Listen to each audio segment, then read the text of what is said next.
자, 이제 한 템포 쉬고 정신을 차리고 다음 단계로 나가보죠. 우선 토트넘의 무승부를 굉장히 실망했다는 건 그만큼 토트넘에게 기대를 거는 게 컸었나 봐요. 무실점을 기대했고 다득점을 기대했고 원정에서 승리, 지난 시즌 후반기와 달라진 토트넘. 저는 막연한 기대감은 있었지만 결국 이 경기 손흥민의 활약 여부에 달려 있다고 판단했고, 손흥민이 골을 넣으면 이길 거라고 확신했는데 엔지 감독 전술에 고정 스트라이커가 있다는 것이 지난 시즌 손흥민에게 좋지 않은 영향을 끼쳤다 보니까 솔직히 이런 결과를 아예 예상 못했던 것은 아닙니다. 한 10% 정도? 경기 전 컨텐츠에서 그래서 불안감이란 말도 했었던 거죠. 그런 일이 생기지 않길 바랐지만 일어났습니다. 여기저기서 손흥민 호평을 쏟아냈더만요. 그런데 보면 평점이라는 게 매우 상대적입니다. 기대하는 최고의 선수였다 보니까 실망이 컸다는 평점으로 보는 게 맞는 거 아닐까 싶습니다. 토트넘은 1라운드를 통해서 큰일 날 결과를 받은 건 아닙니다. 벤탄쿠르는 일주일 정도 아무것도 안 하고 쉬면 3라운드에서는 돌아올 가능성이 커졌고, 비수마가 생각보다 가벼운 징계로 끝이 나서 출전이 유력한 상황입니다.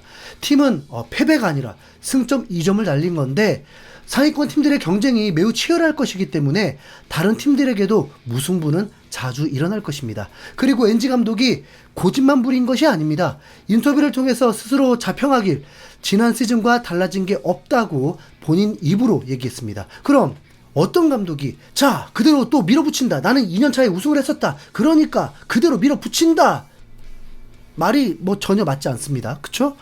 엔지 감독도 분명 수정을 해야 하는 걸 인지하고 있고 4일 사이에 변화를 줄 것입니다. 왜냐하면 엔지 감독은 지난 시즌 고의적으로 한 가지를 고집하면서 선수들에게 우리의 전술이 무엇인지를 대입시키려고 했고 순위조차 의식하지 않았습니다. 하지만 지금은 순위를 의식합니다.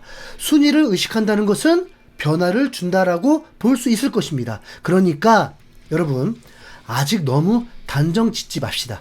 손흥민도 골을 못 넣었지만 1라운드 최다골이 한 골인 만큼 큰 문제 아닙니다. 2라운드에서 경쟁팀들의 경기는 어떤지 먼저 살펴볼까요? 토요일 저녁 첫 경기로 8시 30분 바로 맨유 경기가 있네요. 그런데 상대가 에버턴을 3대 0으로 압살시킨 브라이튼. 그것도 브라이튼의 홈 경기입니다. 아하, 빅매치인데요. 네, 솔직히 승패 예상이 전혀 안 됩니다. 그리고 이어서 곧바로 밤 11시에 토트넘 경기가 있는데 같은 시간에 3경기가 더 있습니다. 토트넘은 65,000 홈 팬들 앞에서 경기를 치르게 됩니다. 상대는 에버튼. 그리고 맨시티가 홈에서 이스위치를 상대하게 되는데요. 솔직히 이때 다득점 나올 것 같은 느낌? 네, 최소 5대 0포입니다.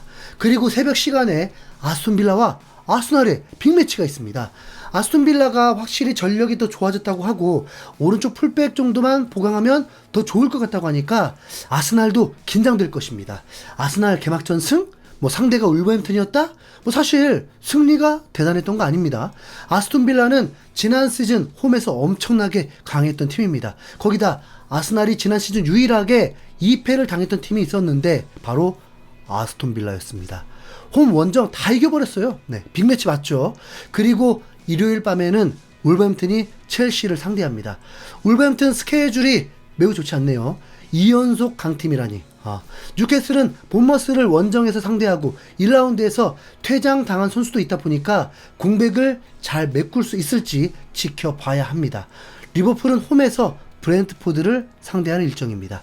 2라운드에서도 관심이 집중되는 풍성한 일정입니다. 아직도 경기는 3일이나 남았네요.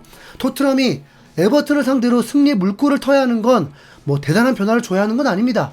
레스터시티 지역 매체조차도 전반전은 레스터시티가 정말 굴욕적이었다고 자평했습니다. 레스터시티가 좋은 분위기가 된 건 토트넘 상대로 골을 넣었다, 추가골을 먹지 않았다, 와 비겼다 라는 거지 토트넘이 레스터시티에게 밀렸던 게 아니에요. 네. 레스터시티가 전진해보려고 해도 토트넘이 다시 커트해서 볼을 소유하고 계속 공격했던 만큼 일방적이었죠. 토트넘은 선수를 바꿔야 한다라기보다 전술적인 세밀한 수정, 선수들에게 다른 주문을 하면서 변화를 줘야 하는 상황인 것입니다. 어떤 변화를 줘야 할까요? 앞서 손흥민이 다른 선수들이 한 골밖에 넣지 않았다고 별일 아니라고 했지만 사실 뭐 이게 가장 큰 문제입니다. 두말하면 잔소리죠. 손흥민이 골을 넣도록 만들어야 합니다. 아니 골은 결과이고 슈팅을 하도록 만들어야 합니다. 보십시오. NG 감독만큼 손흥민 믿는 감독도 없습니다. 손흥민이 그냥 패스만 하는 걸 좋아할 감독이 있을 수가 있을까요? 갑자기 지난 시즌 17골 넣고 득점왕도 하고 9시즌 동안 120골을 넣은 선수에게 너는 이제부터 스트라이커가 골을 넣을 수 있도록 돕기만 해. 그런 바보 같은 감독은 없을 것입니다. 손흥민이 슈팅할 수 있게 하는 게 가장 급선무가 되겠죠.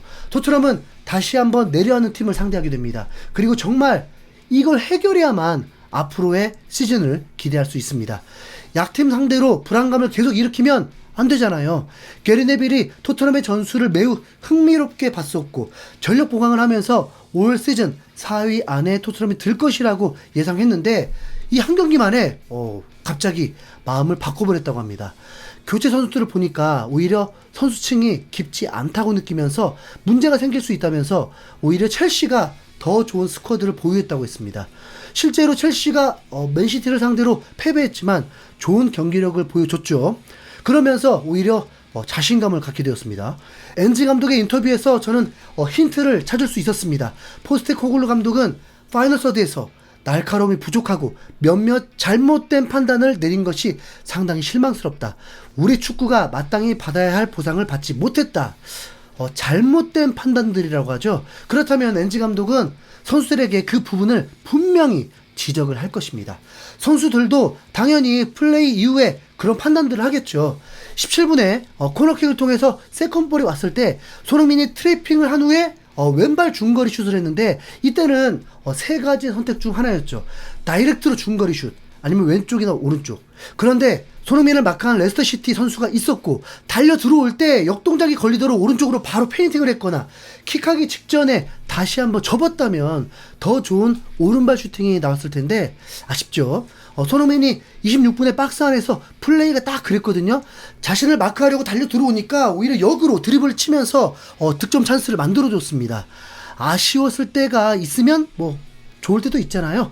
손흥민이 모든 경기 아쉬움 없이 잘했으면 40골 넣었겠죠. 38경기 중에 한 경기 치렀을 뿐이니까 잊자. 네, 잊자. 메디슨의 인터뷰도 나오게 되었는데요.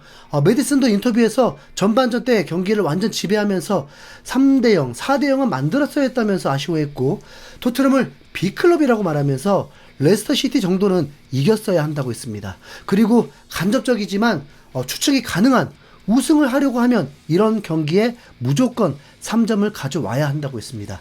메디슨은 이번 경기에 스스로도 만족했고 자신의 실력을 의심해 본 적이 없다고 하면서 대단한 자존감을 어필했습니다. 그리고 일관된 최고의 실력으로 모두에게 보여주고 싶다는 각오를 전하면서 그 이유가 자신도 지난 시즌 부상 이후에 일관된 경기력을 보이지 못했다는 걸 인정하고 있었습니다. 우선 토트넘 시작은 지난 시즌과 비슷하게 흘러가네요. 1라운드에 비긴 것도 그렇고 메디슨은 잘했다면서 칭송받고 있고 참 손흥민과 메디슨 사이가 좋은 만큼 근거 없는 비판은 하지 않도록 하겠습니다. 두 번째 경기에서는 메디슨이 손흥민에게 어시스트하는 경기를 볼 수 있길 바라겠습니다. 이상 흰수염고리였습니다. 감사합니다.